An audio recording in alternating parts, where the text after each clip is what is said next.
Hey, what's up, YouTube? We've been grinding NPC Firebreak for the last day or so. We're going into the second day now. Been playing for about 9 hours. We're level 34 on our overall character, fully maxed out one of the classes.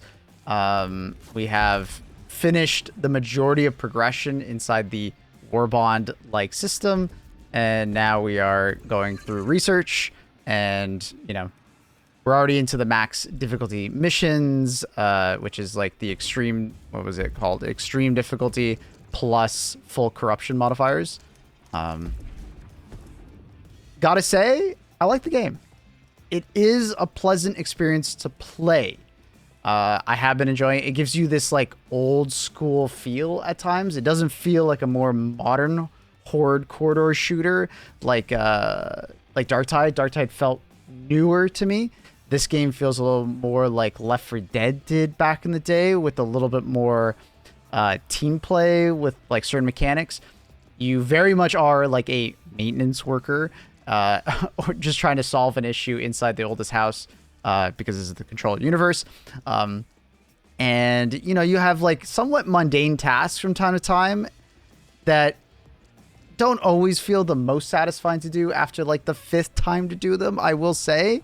But I think doing them as a team and figuring out how to do them more efficiently from run to run is quite enjoyable. As far as like the different like kits go, I think they're pretty well done. I have a little bit of like disappointment with like the fix class. It's like the melee class, but it doesn't feel very rewarding to melee with it until you start investing in perks and stuff like that. The jump kit felt pretty damn good. It's like the CC oriented like charge kit. And what's cool is that each kit has their like specific utility to the mission, helping with like certain things. If you need to charge something, you can just walk up to it and immediately charge it with this weapon. If you have the big wrench in your hand, you can immediately fix something. If something's on fire, or you have to get the sticky notes wet before you deal with them more efficiently, you got the water jet. And that's cool. I like that there's team synergy, and you want to have one of each class. You don't need to. You absolutely could just have 3 fixers or 3 splash kits. I mean, for our extreme difficulty, like max corruption missions, we just ran 3 splash kits, and it wasn't like planned. It was just like I ran into 2 other gamers, and they just wanted to do extreme with me, and we did it, right? But that being said, the experience in game, if you're not in a Discord call with someone, sucks. There's no voice comms. There's no text chat. All there is a menu you can bring up and say thanks, cheers, team up, and I can't even remember the last one. It's not good communication. So like random queuing doesn't always feel very good. You can ping to your teammates, which is nice, but it's not enough information. The ping isn't always very obvious unless you're like pinging something and it outlines something quite large. So the team play can suffer in that regard. Although the team classes are pretty cool and they synergize very well, especially for these missions, the actual team play from communications, not particularly good.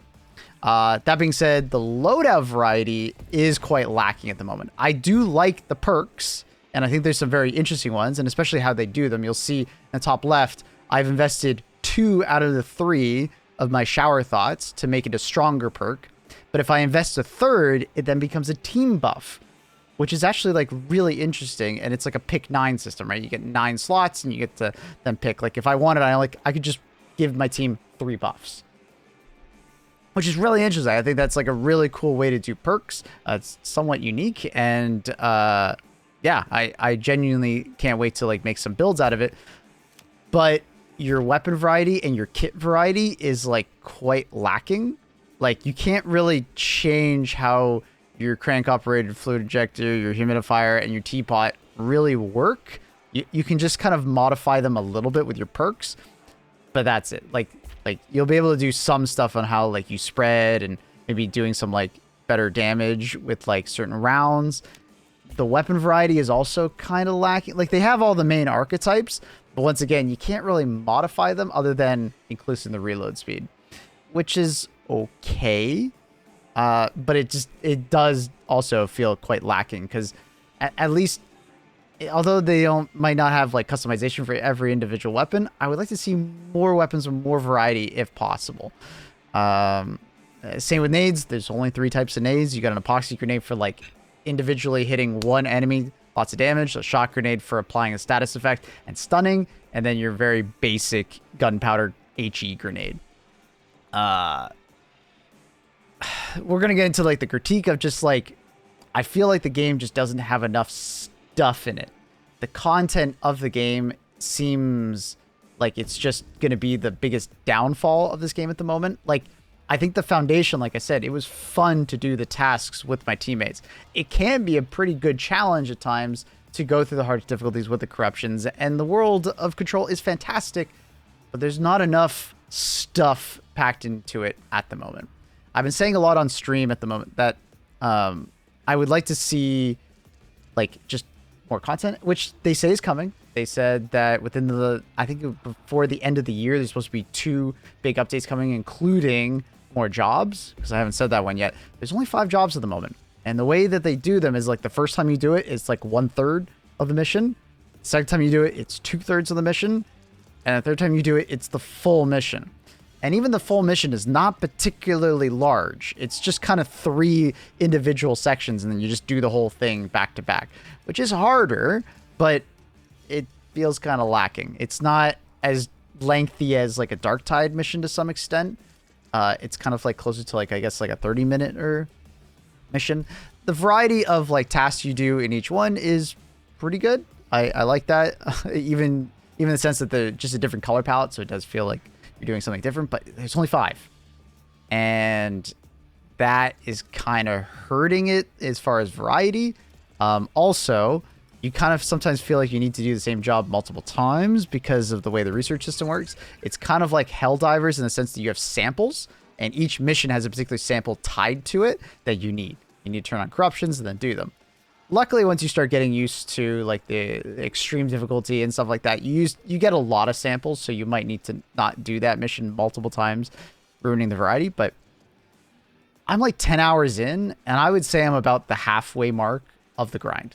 I might even be further, because the highest level you actually kind of need to unlock something is level 48. You can see it on the left side over there. I'm level 30 something. What am I, 34? I think I will hit 48 by the end of like another session. As far as like getting enough stuff to like upgrade all your perks, you probably won't want to upgrade every perk, but you'll probably finish that within another 10 hours. So there's probably 20 hours of gameplay here. Game Pass and PlayStation Plus feel great for this kind of game. I just don't know if it's worth $40 at the moment. I hope that the new free updates that are coming later in the year kind of bump it up, you know, and we have maybe a Darktide-like effect where Darktide, if you remember, didn't release in the best state, didn't feel like it had much substance. It was lacking, like even weapon crafting. It just did not feel great. But you go back to it now, the game feels amazing and has so much content, and they're even dropping another update next week, which we'll be checking out. So that'll be exciting. So yeah, love the game in some ways. Wish it had a lot more in others. The foundation is strong here, but there needs to be more built up on it. One more thing though is a general amount of like the gameplay flow and how it feels to play. It can sometimes feel a little janky. Animations don't seem very fluid. When you're going to revive someone, it can be a very janky experience. When you're firing your weapon, it doesn't always feel great with certain weapons. Like the animations just seem off. And like sometimes I'll shoot my revolver and I don't get any recoil, and then the next shot I'll get all this recoil. Don't know what exactly is happening there. So this is probably one of those games that maybe you like put on your radar and you like put in the back burner and you wait maybe a year or so to play. It'll probably be on sale at some point. Or you pick it up on Game Pass and PlayStation Plus. That's probably my main opinion here. Like, I do think you could have fun if you pick this up on Game Pass or PlayStation Plus.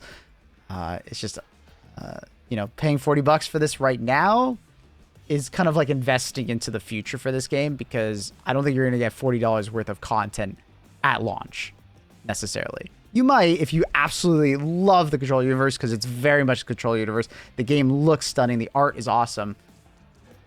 But the gameplay doesn't really match that. It's not at the same tier as their art at the moment. Also, if you're looking for another game, quick shout out to Control, the actual game Control these devs make. Fantastic game. It came out quite a few years ago, so you could probably pick it up for like $5. Highly recommend. Anyways, that's my thoughts on the video. Let me know what you guys think down below on your game. Have you guys tried it? You guys gonna pass on it? What are your guys' thoughts? Or jump by the stream if you'd like to talk about it further. We're gonna be playing it quite a bit into the future, and if you're looking for Twitch drops, we will be live with it throughout the week. So come check it out. Peace. Thank you for YouTube. Drop a like, subscribe. Have a good one. Peace.